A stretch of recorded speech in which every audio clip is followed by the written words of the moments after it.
안녕하세요. 12월 15일 화요일입니다. 날씨가 매우 추워요. 어제보다 오늘이 더 춥다고 합니다. 건강 잘 돌보시고요. 춥지 않게 하셔야 될 것 같습니다. 감기라도 걸리면 큰일이잖아요.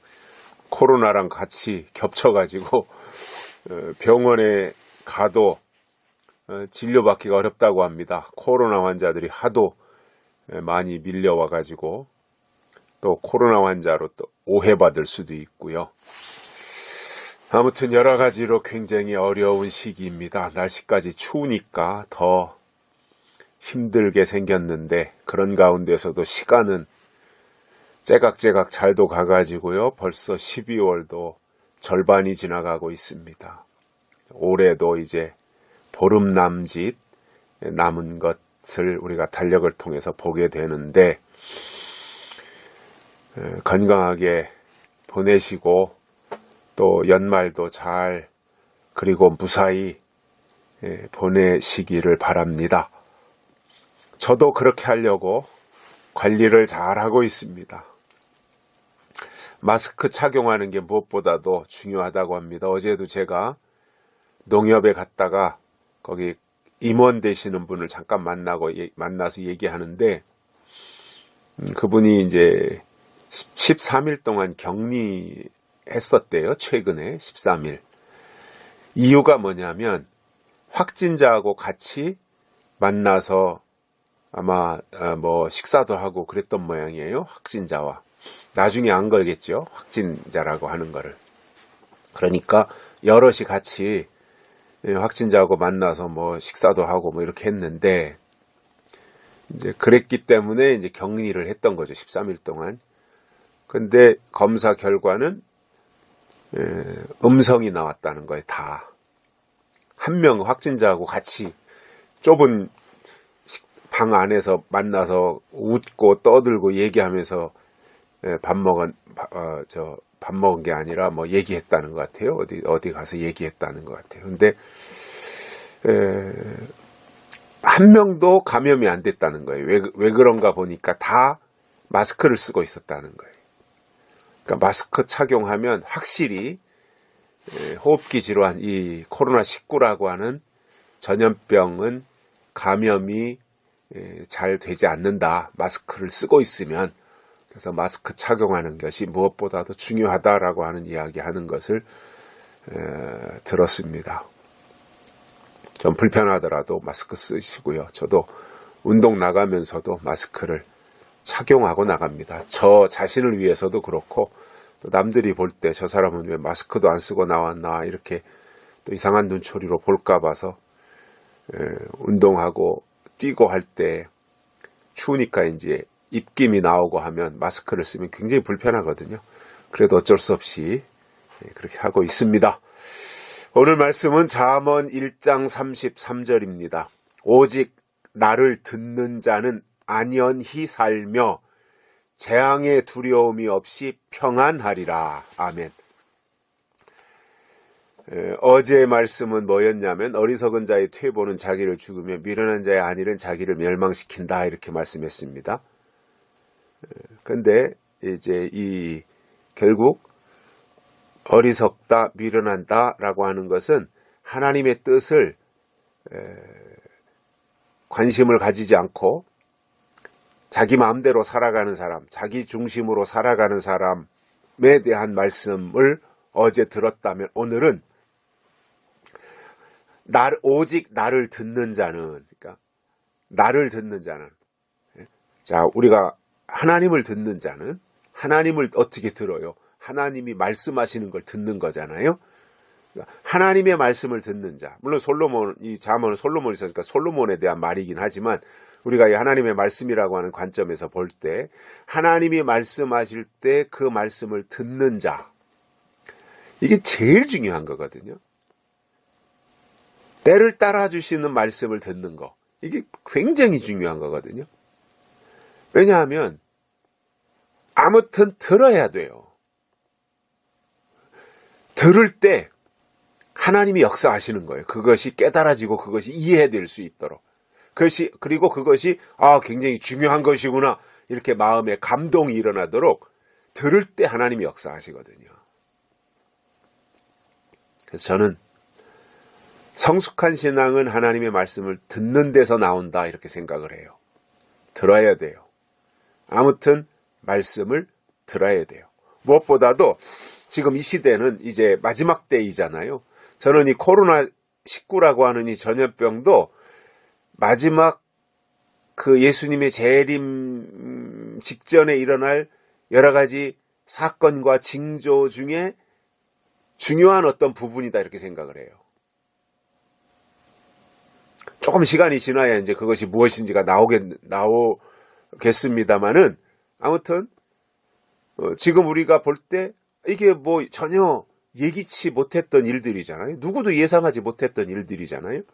그러니까 이러한 일들을 우리가 어떻게 생각해야 될 것이냐. 하나님이 이제 마지막 때에 뭔가 우리로 하여금 정신을 차리라고 깨달으라고 뭐 그동안 얼마나 하나님을 거역하는 일들을 많이 저질렀어요. 그죠? 동성애라든가 뭐 차별금지법이라든가 여러 가지 이러한 도저히 하나님께서 이해할 수 없는 그러한 일들을 일삼아 왔거든요. 그런 것들에 대해서 하나님이 뭔가 이제 이렇게 책망하신다. 그런데 그러한 것들이 처음에는 우리가 코로나가 처음 시작할 때는 사소한 거다. 뭐 사스나 메르스나 이런 것처럼 그냥 가볍게 한두 달 지나갈 것이다. 이렇게 생각을 하고 방심했었는데 그 여파가 지금 뭐 어제 같은 경우 하루에 1030명 확진자가 나올 정도로 우리나라에서도 그리고 세계적으로도 지금 수천만 명이 코로나에 감염이 되어가지고 고통을 당하고 있는 이 모습. 의사들이 얘기하는 걸 들어보니까 코로나에 걸리면 일단 폐가 손상이 된다 그러죠. 폐. 사망하지 않아도 폐가 손상이 되고 그리고 또 한 가지 특징은 코로나에 걸린 사람은 수명이 단축된다 그래요. 폐가 손상이 되고 수명이 단축되는 거죠. 그러니까 굉장히 치명적인 게 되는 거잖아요. 그렇기 때문에 이제 걸리지 말아야 되는데 그러나 아무튼 이제 그 지구촌에 코로나라고 하는 무시무시한 전염병이 지금 휘몰아치고 있잖아요. 이런 가운데서 우리가 생각할 것은 하나님의 어떤 섭리가 있다. 그리고 구약에서도 이스라엘 백성들이 하나님을 거역하고 자기들 마음대로 할 때는 하나님이 굉장히 진노하셔가지고 그들을 책망하고 아프게 하셨던 것을 볼 때 지금 이러한 과정도 뭔가 하나님의 섭리가 있다라고 생각을 하고 그러한 관점에서 이제 바라보는 것이 그 신앙적이지 않겠는가 저는 그렇게 생각을 해요. 그런데 이제 아무튼 우리가 신앙생활을 한다고 하는 것은 결국 하나님의 말씀을 듣는 것이잖아요. 그런데 듣는데 무엇을 들을 것이냐라고 할 때 지금 이 시대는 예수님이 재림하실 때가 점점 가까이 오고 있기 때문에 재림신앙으로 우리가 하나님의 말씀을 들어야 되는 거거든요. 그럼 재림신앙이라고 하는 것의 총체가 뭐예요? 요한계시록이거든요. 요한계시록을 기준으로 해서 성경 전체를 우리가 이해해야 됩니다. 그래서 제가 좀 이렇게 비중 있게 설명을 드린다면 요한계시록을 기준으로 삼아서 계시록의 안경으로 창세기도 보고 계시록의 관점에서 출애굽기도 보고 계시록의 눈으로 마태복음도 보고 사도행전도 보고 로마서도 보고 이렇게 해서 계시록으로 모든 것을 볼 수 있는 계시록의 관점에서 볼 수 있는 이 모습. 그래서 요한계시록을 통해서 하나님이 말씀하실 때 그 말씀을 하나님의 말씀으로 또는 약속의 말씀으로 듣는 것이 굉장히 중요한 겁니다. 사람은요, 듣는 대로 하는 거예요. 듣는 대로. 그래서 듣는 게 굉장히 중요한데 하나님의 말씀을 듣는 자는 또는 예언의 말씀, 약속의 말씀을 듣는 자는 안연히 살며 안연하게 살 수 있다는 거예요. 무슨 도망 다니고 쫓기고 이렇게 어수선하고 우왕좌왕하면서 사는 것이 아니라 안연하게, 그냥 안전하게, 평온하게 하나님의 말씀을 듣는 자는 그렇게 살아갈 수 있고요. 또 한 가지는 재앙의 두려움이 없이 평안하리라 이렇게 말씀하고 있어요. 하나님의 말씀을 제대로 듣는 사람은요, 재앙의 두려움이 없어요. 여기서 재앙은 환란이에요. 환란, 대환란. 7년 대환란이라고 하는 대환란을 말하는 거예요. 그래서 대환란이라고 하는 것이 신앙이 없는 사람들은 굉장히 두려운 공포 속에서 환란이라고 하는 것을 이해하고 생각을 하고 있습니다. 두려움에 막 사로잡혀가지고 계시록 자체가 두렵고 대환란이라고 하는 것 자체가 무시무시하고 황충이가 나오고 마병대가 나오고 무슨 전갈의 꼬리로 물고 7머리가 나오고 10뿔이 달린 짐승이 나오고 이게 얼마나 살벌하고 무섭고 두려워요.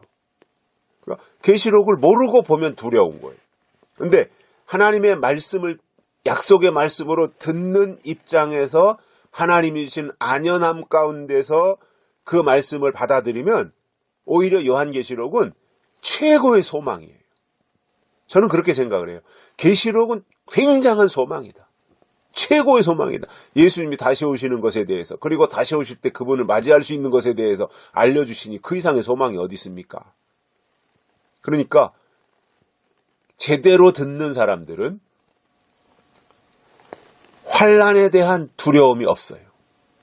왜냐? 오히려 소망인 거예요. 소망.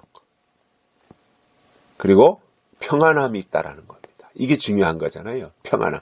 불안함이 아니라 평안함. 두려움이 아니라 평안함. 평강. 이런 것들이 채워진다는 겁니다. 그러니까 얼마나 귀한 거예요. 우리가 하나님의 말씀을 잘 들어야 되고요. 무엇보다도 요한계시록을 통해서 주시는 예언의 말씀으로 또는 약속의 말씀으로 들으면 평안하게 된다라는 겁니다. 불안이 틈타지 않습니다. 평안이 오는 겁니다. 성령이 주시는 것이 평안이잖아요. 평안을 너에게 주노라. 세상이 줄 수 없는, 세상이 알 수도 없는 그 평안을 주시는데, 은혜 시대에 주신 평안은 들랑달랑하는 평안이에요.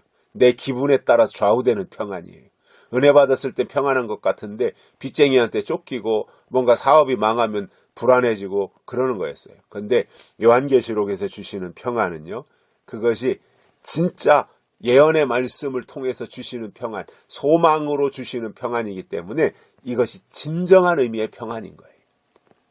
이 평안이 우리의 삶을 온전히 감싸고 주장하기를 바랍니다. 여기까지 하겠습니다. 감사합니다.